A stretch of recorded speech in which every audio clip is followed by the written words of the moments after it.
Hey everyone, it's Angel. Welcome back to the channel. And it's gorgeous California evening because the sim doesn't like changing times. We're looking at the brand new sim Skunkworks SF260, the Leonardo SF260, or as it's technically originally called, the one I can't pronounce very well, the siai-marchetti? Maybe I got it right this time, who knows? It's an Italian light aircraft used as a military trainer and an aerobatics aircraft. In fact, we're using the Air Combat USA livery on this one. And we're in Santa Barbara, California, so it kind of fits. Now, it was designed by Marchetti originally in about 1964. Over 900 were built, and it was produced through till 2017. And it's had its certification since 1966. It's used by the Italian, Libyan, Philippine, and Belgian Air Forces as a trainer, and lots of people use them privately as aerobatic aircraft. Now, it's a low-wing cantilever monoplane with a clamshell canopy. So it's a little bit like a fighter plane, which is why you tend to see them used a lot for aerobatics and, dogfighting kind of companies. The aircraft itself, though, has actually seen combat in Burkina Faso, so there is actually that component there. But in terms of its specs as an aircraft, this thing can do 180 knots max speed, 160 cruise, stalls at 68 with a range of 890 nautical miles with 2 crew and max fuel. Get up to 15,000 plus feet, and it has G limits of +6 and -3 at maximum aerobatic takeoff weight, which is pretty dope, to be fair. And it's got a takeoff run of about 1,200 feet, landing 1,100 feet, so a pretty good aircraft in that regard. Now, Sim Skunkworks aircraft is €27. It comes with a fully detailed model, as one would expect. It's frame rate friendly, and I can guarantee that it is. Great textures, different liveries. There's like 5 liveries right here, so not a ton of them, but there are liveries. Paint kit available on request, so we'll soon see some liveries for it coming out. Comes with multiple real aircraft manuals, including an original and later Leonardo manual. The 70s and more modern. Now, it's coming out on PC and Xbox, so there you go. And there's a PC optimized livery, which could have problems with Xbox because it doesn't support WASM modules. Be aware of that. Otherwise, not a ton of super duper features, other than it has real systems modeled and working like the real aircraft. So, there you go. Let's go take a little look-see around here, shall we? And my head tracking is on. So I'll quickly switch that off and we'll go quickly outside. We're going to do a little flight today, just up the coast of Long Park. So, you know what? Let's just make this daylight because pretty for the circle around, useless for looking at detail. Exterior model is actually rather nicely made. There's subtle panel warping in there, which I think is always a nuanced feature you really do miss with less kind of detail in aircraft. The metals on the canopy there look like metals. Dirt and wear on the grip strips. Great alphas and great normal maps on this. It's really been well put together in that regard. You can definitely see the metal not being perfectly smooth and shaped. Good levels of detail down here. That gear is, ooh, dirty under here. And you've got brake lines at the gear wells. Always good to see. Very detailed gear. That's actually rather nice. Like, in terms of externals, that is quite a pretty aircraft. Very well made. Let's go inside. And the inside is less disappointing than you even could consider. It's really good. Detail is nice and high. Really nice, smooth, crisp texturing and detail. The modelling is high quality. In the back of this one, because it's the Air Combat version, obviously, we have a bunch of the instruments for tracking hits and the laser kind of targeters for the guns, which don't really exist because it's lasers. And we have all our instruments here. So we're going to get this thing cranked up and we're going to get it going for today's flight. So battery is here. And we have our alternator there. Our avionics are here. Mags are here. So we'll go to our boost pump on. And we have our fuel level reading doodad there. Both are at half tank full, so it's not going to show a difference right now. Landing lights off and on. And we will quickly cycle it to nighttime, just to show you the night lighting in here. Do apologize if I sound kind of rough because my throat is still very sore from not being well. That's really nice, actually. Even in like dusk conditions, you can get really good pilot side lighting there. And you can dim it down to what you really want to see compared to anything else. So if we want to go for full night and just have that, Still see plenty outside, and we can dim it down even further. That's about as dim as we can get. Or we can go full bright, and it's ridiculous. But it's rather neat, actually. Do like that level of detail in there. It doesn't over-blind you when you're in dark conditions, but also isn't too bright as to cause problems. Let's turn those down. Right, let's get the engine started. Our fuel is good there. Mixture is up. Prop is up. We have fuel pressure. Crack the throttle. Parking brake is set. Let's go for our engine start. Clear prop. Alternators and avionics are going on. Inverter is on. Nice whistling wind noise. You don't often get the whistle in sim aircraft, even when you have like an open canopy or open window. You don't tend to get that whistle of the air rushing past. This you do. That's a nice little nuance, actually. Close the canopy with the handle up top, and you'll see this close here.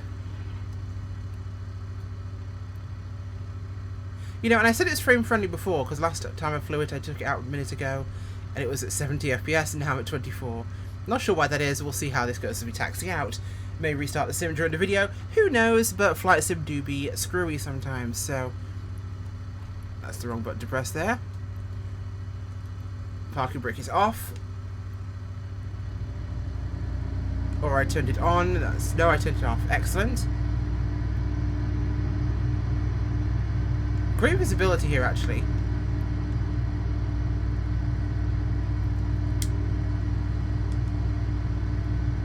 Why is my viewpoint reset so weirdly here? Off to the side. This wasn't how it was earlier. Oh, buddy. I do love when the sim decides it wants to commit Sudoku. Well, we're getting FPS back, so we might be okay. I just wish I could recenter my camera. Let's just kill this a second. Technical difficulties, welcome to Flight Sim. There we go, reset there to the center. And we'll wait for it to pick up again. Wonderful, we're no longer sticking our head out the window like Ace Ventura. And I'm up at 60 FPS, so the camera was causing me issues. So the engine sounds pretty nice, actually. I will say the engine sounds are different enough to sound unique without being overbearingly weird or super, super loud, as to make your experience unpleasant. Lots of gear noise as well, I quite like that. Flaps to notch 1. Electrical flaps there on the aircraft. Let's go power up here. I just realised I don't have a GPS, which is going to make flying to Lombok a little bit difficult, because I didn't look for any VOR details as we get a little bit of air. It can be a little bit nose happy on the wheel. You'll find if you're landing or taking off, it can get like it wants to kind of tip slightly on the nose wheel. You want to avoid that. We'll go outside and take a look at that gear coming up. Kind of quiet on the outside, actually. Kind of like that German trainer as well, the 149, and also Navion in terms of that top canopy style look, although this one obviously has a more sleek profile. But a bit of a similar vibe, you might say. Amazing visibility, I'll give it that. It really has amazing visibility. Wish I had the clear top on it rather than a panel there, but nice not get baked in the sun.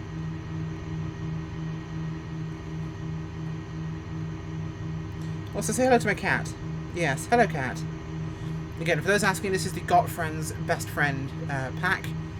We'll quickly open up the Sim VFI map because I'm being lazy as all hell here in navigating us. There's our route. Okay.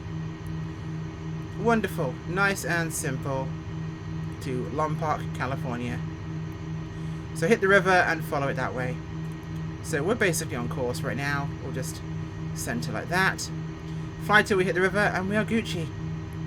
Shouldn't take us any more than like 12 minutes to get over there, so we'll settle our engine into a nice cruise position. I don't always do a little trip when I'm doing reviews, but I just felt like in this sort of area with the gorgeous view, we've got the Pacific Coastal Highway down there, we're flying north from, or LA is all the way back there.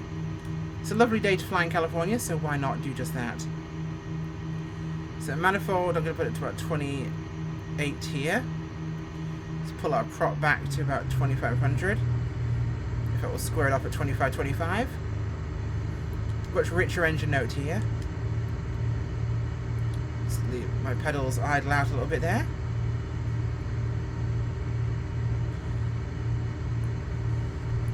roll rate is pretty good as far as aircraft go.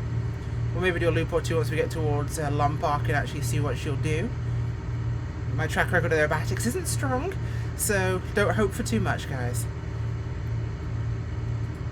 Now, I'll turn my headset off whilst we just get ourselves stabilised out here, because I want to have a quick look around the cockpit while we fly. So let's trim her a little bit shy of level. That is not level. That's actually really level. The clouds distracted me. Trim the nose up, please, darling. There we go. Stabilise that nose out. Just take the pressure off my stick, and we should be good there.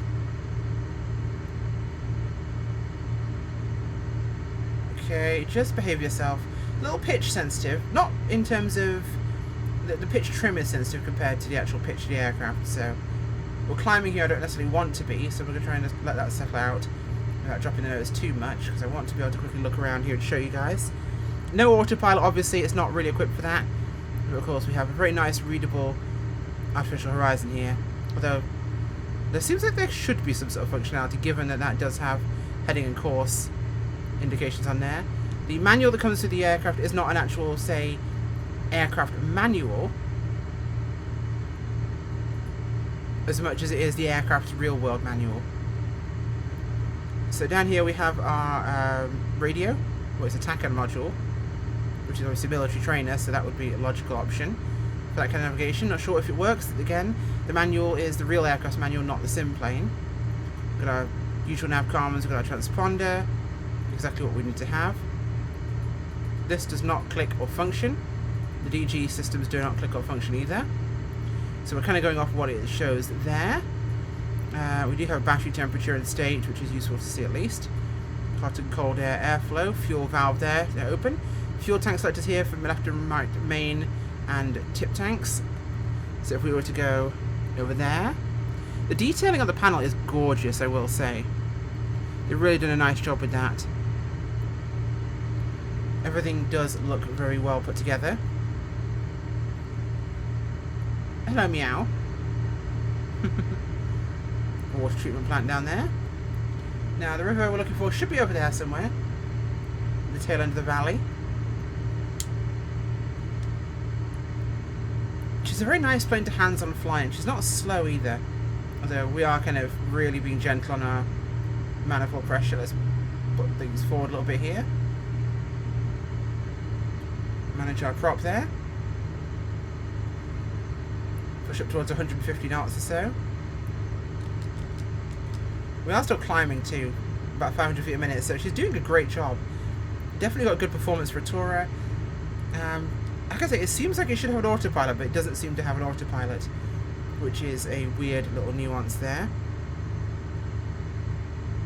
Audio panel. Yeah, like those would both indicate to me that there would be one, but there doesn't seem to be one. Not that I can work out, at least. There is no specific manual for the sim aircraft describing how various things work. Oh. Show hide co-pilot was on and off. I guess I pressed that. Show like pilot on and off. Oh, the pilot and the co-pilot's not visible, the pilot is, so if we go... The pilot one doesn't show anything, it turns the co-pilot on. Left pilot, right pilot. Oh, right pilot. Oh god, there's nobody flying. There's a cat flying the plane.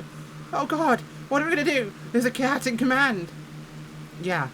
I think this is also weirding me out a little bit because I'm right seating this, which is a little strange for me personally. Coast is there, so we're heading inland towards the river, which we should see relatively soon.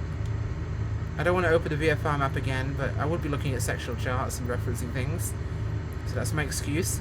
Yeah, so it's roughly ahead of us there. Passing GVO, and then it'll be straight run in along the river towards Lombok. So we'll steady out here. We're at what right now? 6,000 feet. We're a bit high up, so we'll actually stick to a bit of a descent here. That way I can make out the river. Should be off the right there somewhere. but it shouldn't take us too long to get in here.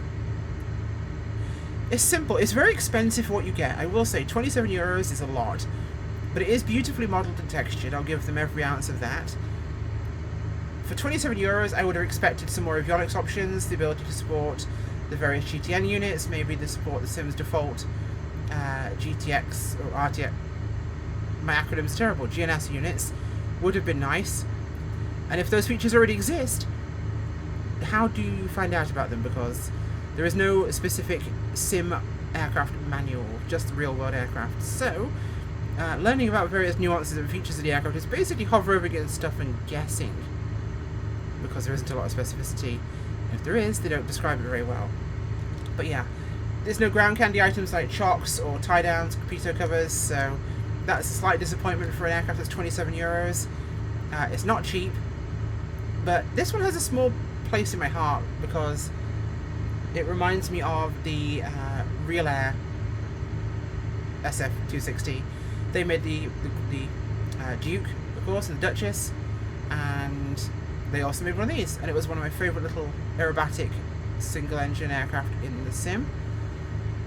And now we have another good one, and it is a very good one. It's just, again, for the price, I would have expected so much more. It's got good sound, good modelling, good texturing. The flight dynamics feel great.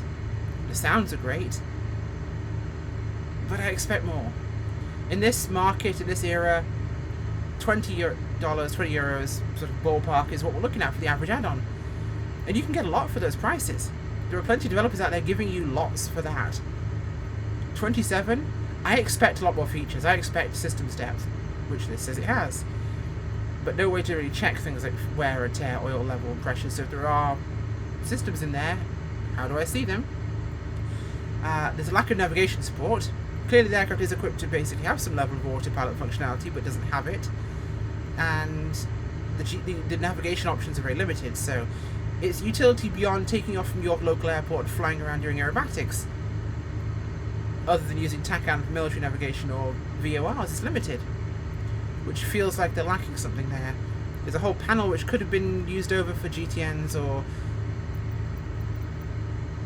the 750 units. So there's options that could have been, and it feels like it's missed out on them.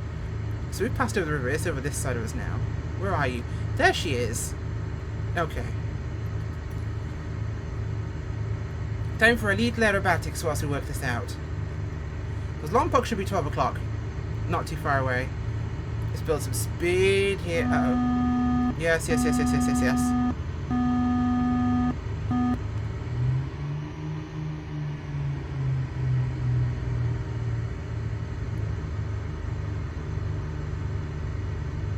Nice simple loop just to start things off.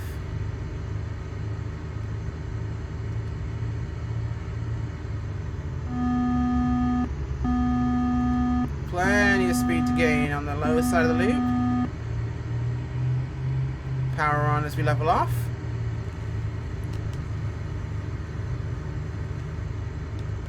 Let's do it.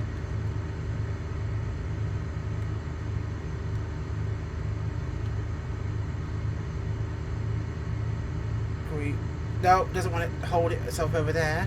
I think I maybe took that too slowly. I was trying to do the capped edges roll there. Will it hold itself inverted though? It doesn't like staying inverted.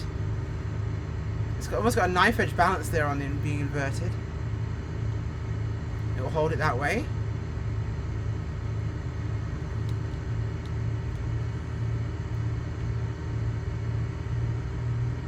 Okay. Still making good time. It's just down the road, so we shouldn't be a problem. When we follow the river, we are fine.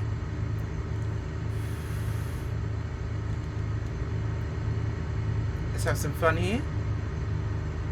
Into a hammerhead.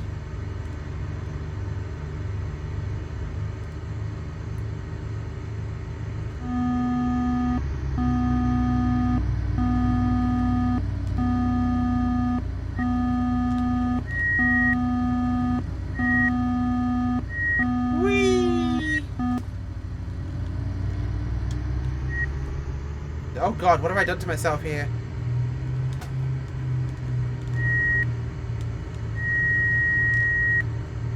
Whew, okay. We recovered from that. I think I nearly entered a flat spin there. That would have been embarrassing in a video if I hadn't saved that. That took a little bit of nuance to kind of kick it out of it. But that was cool. Okay, so very nimble, that was weird. I've never experienced one quite like that violent before. But I did really make it unpleasant in the air for it to get into that position. So I think Lompok's just behind this ridge ahead of us. We'll have to find out in a second.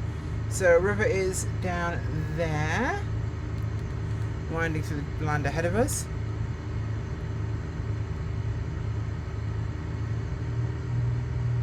Full out manifold is there, so we'll take it back to it here.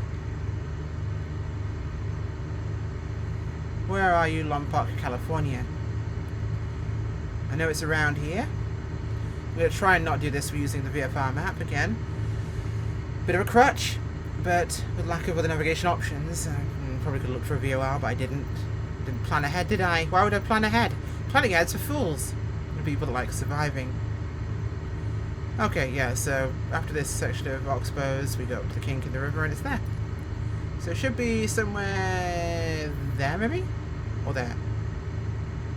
Ooh, what's that? That's an airstrip. Okay, maybe that's us.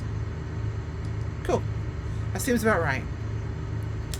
I like it. Again, my biggest complaint is the price. Model texture sounds wonderful. Price, not wonderful. They'd have to add a lot more features to this for it to be worth the price. Minimum of candy stuff, options of, you know, GPS systems or other tools. There's no tablet for any options, but there aren't any options. That's the thing. So if you've got systems in here and systems depth, why can't you find a way to monitor that or check it or update it, reset them? There's no extras really to play with, so you are limited in that regard, which is sad. It has potential to be really, really amazing. Like, this has potential to be a great aircraft that people could enjoy, but it lacks a number of those features we've come to expect. And even if this wasn't an aircraft that had an actual autopilot fitted, the ability to have a comfort autopilot in a tablet for running off to go to the bathroom or make a cup of tea, because it's a simulator, would be greatly appreciated, but doesn't exist. So you have to kind of manage around that one. And having a cat as my co-pilot does please me. The turning the pilot and co-pilot off is useful, but it's not really what I'd call a feature. I'd call that an expectation these days. Instrumentation is fluid and smooth, texturing is nice, weathering and wear and tear is nice. I do like it when a developer gives a little nuance to weathering. It doesn't look like it's straight out of the factory, like a little bit of rubbing there for putting feet over the side of the aircraft. It adds to the appearance of a real aircraft to me. Not a, you know, perfectly crafted replica in a simulator. We're going to turn base here, rather than entering downwind and go for the runway, because I'm aware that the video is running on a tad. I didn't plan to go for a little kind of cross-country, but I figured we'd do that. In fact, I'm going to make this interesting. Screw it. We'll do it live. What's that? Oh, it does not appreciate rudder over sometimes. Is that a prison? That looks like a prison. Yeah, there's a wall around the outside. There's fencing. Yards. That's a prison. This will be Lompoc Prison, California. Surprise. Duh. It's one of the state penitentiaries. Right, here is our runway. Let's make this one spicy, shall we?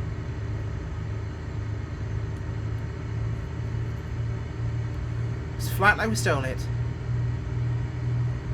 I call this the unconventional landing because unconventional is fun. And no, I'm not landing now. You'll see when I do. An aerobatic landing. We're definitely exceeding speed here. Let's manage that.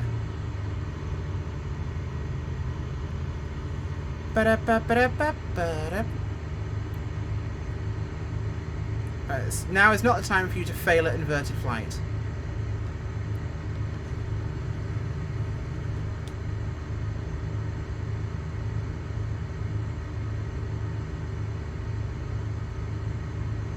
Okay.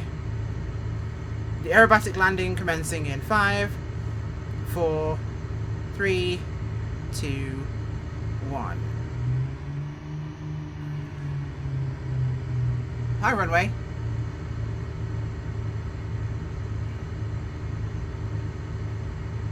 We're not touching down like this. Behave myself. I just have to make it to the end of the runway and we'll be fine. Try and keep it level without hitting the rudder and rolling me right way up again. That could be a problem. I'm not very good at this. But it's what comes next that counts. It's what that comes next that counts. Once I reach the threshold.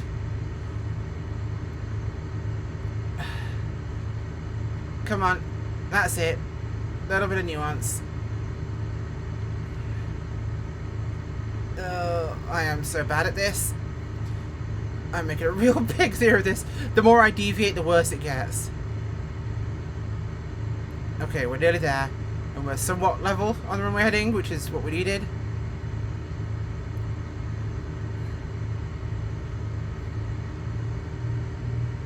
And alley-oop. Okay, that did not go as planned. But we can make it work as planned because I didn't want to roll. I wanted to kind of do an inverted half loop. But we'll do this instead.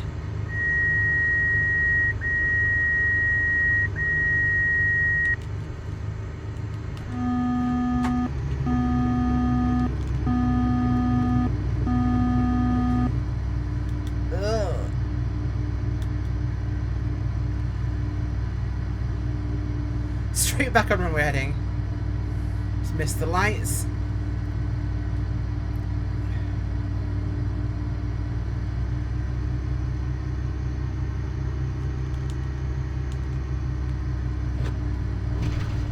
Bellissimo. I fly stupid because it's way more fun than flying sensibly. And understanding physics and inertia and energy is important. I like the aircraft. I think it's a missed opportunity because for a $20 aircraft or a €20 aircraft, it's an instant buy. It's a fun little plane to fly and really enjoy. But it misses most of those features that we even expect for those prices. And it misses features that a €27 aircraft should 100% have. So it definitely comes down to what are you expecting for the price and do you really want this aircraft? I don't think it's worth it for the price unless it's on sale, unless they add things to it. Because right now it's a bare bones potential when it could be a classic. It's not the classic yet, but it could be. You know, other than occupying, you know, my cat, it really has so much room to be a great aircraft. It just isn't yet. What do you think? Let me know in the comments. Thanks for watching, guys. Bye!